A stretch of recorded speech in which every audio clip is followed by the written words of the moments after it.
دعا کرتے وقت انسان کو حمد و ثنا کے ساتھ آغاز کرنا چاہیے، یعنی اللہ سبحانہ وتعالیٰ کی تعریف کرنی چاہیے، نبی صلی اللہ علیہ وسلم پر درود شریف پڑھنا چاہیے، اور اس کے بعد اپنی عرض رکھنی چاہیے.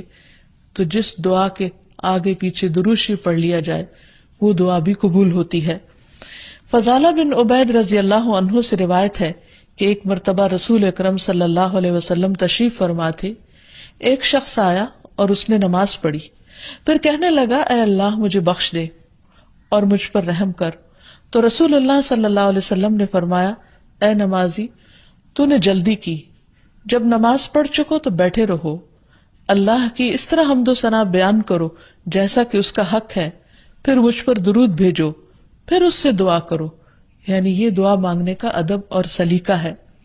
پھر اسی طرح یہ ہے کہ انسان کی دعاؤں کی قبولیت میں بعض اوقات اس کے گناہ حائل ہوتے ہیں، اور جب انسان استغفار کرتا ہے، توبہ کرتا ہے تو دروازے کھل جاتے ہیں. اسی لیے انسان جب دعا کرے تو اس کے ساتھ ساتھ اپنے رب سے توبہ اور استغفار کرے. پھر اسی طرح دعا کرنے کے ادب میں سے ایک چیز یہ بھی ہے کہ انسان جب دعا کرنا شروع کرے تو سب سے پہلے اپنے لیے دعا کرے، پھر اپنے قریبی لوگوں کے لیے دعا کرے، اور پھر تمام لوگوں کے لیے دعا کرے. کہ بعض اوقات ہم سمجھتے ہیں ہماری دعا قبول نہیں ہوئی، اور شیطان کا کام یہ ہوتا ہے کہ وہ بندے کے دل میں مایوسی پیدا کرے. جب بھی انسان کے دل میں ایسا خیال آئے کہ اس کی دعا قبول نہیں ہوئی تو اسے ہمیشہ یاد رکھنا چاہیے کہ رسول اللہ صلی اللہ علیہ وسلم نے قبولیت دعا کے مختلف قسمیں یا طریقے بتائے ہیں.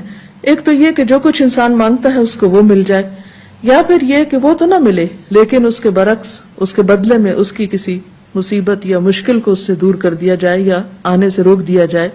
تیسری صورت یہ کہ دنیا میں تو انسان کو اس دعا کے صلے میں کچھ نہ ملے، لیکن قیامت کے دن وہ تمام دعائیں اس کے اعمال نامے میں شامل کر کے اسے ان کا بہترین بدلہ یا جزا دی جائے. ایسی صورت میں جو تیسری صورت ہے، اگرچہ دنیا کے اعتبار سے ایک مشکل صورتحال ہے، لیکن قیامت کے دن بندہ جب اپنی دعاؤں کا صلہ دیکھے گا، اس عبادت کی جزا پائے گا وہاں پر، تو اس وقت تمنا کرے گا کہ اے کاش دنیا میں میری کوئی دعا بھی قبول نہ ہوتی. لیکن دعا کی قبولیت کے لیے پھر کچھ شرائط ہیں. ایک بات تو یہ اس میں جو سب سے پہلے کہ انسان کا رزق حلال ہو، کیونکہ حرام کھانا انسان کی دعاؤں کی قبولیت میں رکاوٹ کا سبب ہوتا ہے. پھر اسی طرح جب انسان اللہ سے دعا مانگے تو اس وقت بہت توجہ کے ساتھ دعا کرے، کیونکہ حدیث میں آتا ہے کہ اللہ سبحانہ وتعالی غافل دل کی دعا قبول نہیں کرتے. یعنی ایک انسان مانگ رہا ہے لیکن اس کو پتہ ہی نہیں کہ وہ کیا مانگ رہا ہے، صرف رٹے رٹائے کچھ لفظ زبان سے نکال رہا ہے یا سنی سنائی کوئی بات دہرا رہا ہے، لیکن اس کے دل سے وہ بات نہیں نکل رہی ہے. وہ مانگنا نہیں، بس کچھ الفاظ کا پڑھ دینا ہے. تو یہ طریقہ بھی درست نہیں. پھر اسی طرح ہم دیکھتے ہیں کہ دعا سے بڑھ کر کوئی چیز اللہ کے ہاں معزز نہیں. حدیث میں آتا ہے لیس شیء اکرم علی اللہ من الدعاء، کہ اللہ کے نزدیک دعا سے زیادہ عظمت والا کوئی عمل نہیں. ایک اور حدیث میں آتا ہے وَلَا يُرَدُّ الْقَضَاءُ إِلَّا الدُّعَاءُ وَلَا يَزِيدُ فِي الْعُمْرِ إِلَّا الْبِرُّ، کہ تقدیر کو دعا کے علاوہ کوئی چیز نہیں بدل سکتی. یعنی انسان کی جو تقدیر ہے، جو لکھی ہوئی ہے، اس میں تبدیلی دعا کی وجہ سے ہو سکتی ہے، کیونکہ اللہ تعالیٰ کے ہاتھ میں ہے سب کچھ. یمحو اللہ ما یشاء ویثبت، جو چاہتا ہے اللہ مٹا دیتا ہے اور جو چاہتا ہے ثابت کر دیتا ہے، لکھ دیتا ہے. تو بات یہ ہے کہ انسان کو ہمیشہ مانگتے رہنا چاہیے اور پورے جزم کے ساتھ، ارادے اور عزم کے ساتھ مانگنا چاہیے. کبھی یہ نہیں کہنا چاہیے کہ اگر تو چاہے تو قبول کر لے، نہیں چاہے تو نہ کرے. نہیں، انسان دعا مانگتے وقت پورا یقین رکھے کہ اللہ تعالیٰ اس کی دعا قبول کر سکتا ہے، اور واقعی قبول کرتا ہے. کیونکہ حدیث میں آتا ہے رسول اللہ صلی اللہ علیہ وسلم نے فرمایا ان ربکم حی کریم یستحیی من عبدہ اذا رفع یدیہ الیہ فیردہما صفرا، تمہارا رب بڑا حیا کرنے والا اور سخی ہے، جب بندہ اس کے حضور ہاتھ اٹھاتا ہے تو انہیں خالی لوٹاتے ہوئے اسے شرم آتی ہے. یعنی اللہ تعالیٰ جو مالک الملک ہے، تمام خزانے اس کے ہاتھ میں ہیں. وَلِلَّهِ خَزَائِنُ السَّمَاوَاتِ وَالْأَرْضِ، آسمان و زمین کے سارے خزانوں کی کنجیاں اس کے پاس ہیں، ان کا مالک وہ ہے. لہٰذا ایسا نہیں کہ کبھی انسان کی دعا قبول نہ ہو تو اس کا سبب یہ ہو خدا نخواستہ کہ وہ دینے پہ قادر نہیں، وہ دیتا ہے اور وہ خالی ہاتھ نہیں لوٹاتا بندے کو.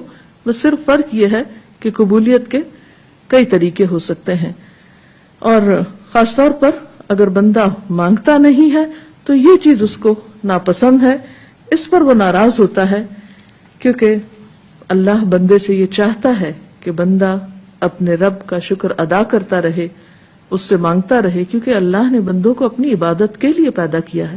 اگر بندے سب نعمتیں اس سے پا کر اس سے بے نیاز ہو جائیں تو یہ چیز اللہ تعالیٰ کو پسند نہیں. خصوصیت کے ساتھ جیسے دعا کی قبولیت کے اوقات ہیں، مثلا آذان سن کر اس کا جواب دینے کے بعد دعا قبول ہوتی ہے. تہجد کے وقت کی یعنی رات کا آخری پہر جو ہوتا ہے اس وقت دعا قبول ہوتی ہے. پھر اسی طرح عبادات کے بعد جیسے نماز کے بعد، قرآن پاک پڑھنے کے بعد، پھر روزہ کھلنے کے وقت، اسی طرح حج عمرے کے جو مختلف مناسک ہیں ان کی ادائیگی کے دوران، کعبۃ اللہ پر پہلی نظر پڑتے ہوئے. اس کے بہت سے ایسے مواقع کتابوں میں آپ پڑھ سکتے ہیں کہ جس میں انسان کی دعا رد نہیں ہوتی، قبول کر لی جاتی ہے. تو اس میں اگر انسان تھوڑی دیر کے لیے ارادتاً یکسوئی اختیار کرے تو انشاءاللہ اس کو فائدہ ہوگا. مثلا رات کے آخری حصے میں دعائیں بہت قبول ہوتی ہیں. حدیث میں آتا ہے رسول اللہ صلی اللہ علیہ وسلم نے فرمایا، ہمارا رب تبارک و تعالی ہر رات کو اس وقت آسمان دنیا پر آتا ہے جب رات کا آخری تہائی حصہ رہ جاتا ہے. وہ کہتا ہے کوئی مجھ سے دعا کرنے والا ہے کہ میں اس کی دعا قبول کر لوں؟ کوئی مجھ سے مانگنے والا ہے کہ میں اسے عطا کر دوں؟ کوئی مجھ سے بخشش طلب کرنے والا ہے کہ میں اسے بخش دوں؟ یعنی اگر کوئی اس وقت مجھ سے دعا کرے گا تو میں ضرور اس کی دعا قبول کر لوں گا. لیکن عموماً رات کے آخری حصے میں انسان گہری نیند میں چلا جاتا ہے اور یہ قبولیت کا وقت اس سے کھو جاتا ہے. تو اس خصوصی طور پر اگر انسان کی زندگی میں کوئی پریشانی ہو یا کچھ چیزوں کے بارے میں وہ واقعی سنجیدہ ہو کہ وہ اسے ملنی چاہیے دنیا اور آخرت کی کامیابیوں میں سے، بھلائیوں اور خیر میں سے، تو اس کو چاہیے کہ اس وقت میں دعا کا اہتمام کرے. نبی صلی اللہ علیہ وسلم نے یہ بھی فرمایا کہ تمام اوقات سے زیادہ بندہ پچھلی رات میں اپنے رب کے قریب ہوتا ہے، پس اگر تم سے ہو سکے تو تم اس گھڑی میں اللہ کو یاد کرنے والوں میں سے بن جاؤ تو ضرور بن جاؤ. پھر اسی طرح آذان کے بعد اور اقامت سے پہلے دعا قبول ہوتی ہے. یعنی مؤذن جب آذان دے رہا ہو تو جو الفاظ وہ دہرا رہا ہو ان کو دہراتے جانا چاہیے، سوائے حی علی الصلاح اور حی علی الفلاح کے کہ اس کے جواب میں لا حول ولا قوت الا باللہ پڑھنا چاہیے. اور جب مؤذن آذان کہہ چکے تو آذان کے بعد کی دعا پڑھ کے درود شریف پڑھ کر جو بھی انسان کے دل میں حاجت ہو وہ اپنے رب کے سامنے رکھے تو وہ دعا کے قبولیت کا وقت ہوتا ہے. اس وقت آسمان کے دروازے کھلتے ہیں، تو اس وقت انسان کو یہ وقت ضائع نہیں کرنا چاہیے اور چھوٹی چھوٹی چیزیں بھی اپنے رب سے مانگتے چلے جانا چاہیے تاکہ انسان کسی انسان کا محتاج نہ ہو. پھر اسی طرح سجدہ میں انسان اپنے رب کے بہت قریب ہوتا ہے، اس وقت دعائیں خوب سنی جاتی ہیں تو خوب انسان کو پکارنا چاہیے. فرض نماز کے بعد دعا قبول ہوتی ہے، تو فرض نماز کے بعد آیت الکرسی پڑھنا اور دعا مانگنا انسان کے فائدے میں ہے، بجائے اس کے کہ انسان فوراً مصلی سے اٹھ جائے یا ادھر ادھر کی باتیں شروع کر دے. پھر اسی طرح جمعے کے دن ایک خاص گھڑی ہوتی ہے جس میں انسان کی دعا قبول ہوتی ہے، اور اس کے بارے میں ایک روایت میں آتا ہے کہ وہ جمعے کے دن کی آخری گھڑی ہوتی ہے. تو بہرحال جمعے کے دن خصوصی طور پر دعاؤں کے مانگنے کا اہتمام کرنا چاہیے.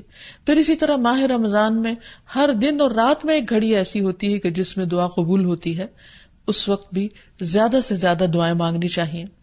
عرفہ کے دن اللہ سبحانہ وتعالی سب سے زیادہ لوگوں کو جہنم کی آگ سے آزاد کرتا ہے، تو اس دن وہاں کے لوگ جو حج پر گئے ہیں وہ تو دعائیں مانگتے ہی ہیں، اور جو لوگ نہیں بھی جا سکے وہ بھی اس دن کی برکت سے فائدہ اٹھاتے ہوئے خوب دعائیں کریں. پھر اسی طرح بارش ہوتے وقت بھی دعا قبول ہوتی ہے. پھر زمزم پیتے وقت دعائیں قبول ہوتی ہیں. قرآن مجید کی تلاوت کے بعد دعا قبول ہوتی ہے. تو انسان کو ان مواقع سے خوب فائدہ اٹھانا چاہیے. پھر اسی طرح مریض اور میت کے پاس جو دعائیں کی جاتی ہیں وہ بھی قبول ہوتی ہیں. تو اللہ تعالیٰ سے دعا ہے کہ وہ ہماری دعاؤں کو بھی سن لے اور ہمیں قبولیت کے اوقات سے بھرپور فائدہ اٹھانے کی توفیق دے اور ہمیں دعائیں مانگنے کے آداب سکھا دے. وآخر دعوانا ان الحمد للہ رب العالمین. السلام علیکم ورحمۃ اللہ وبرکاتہ.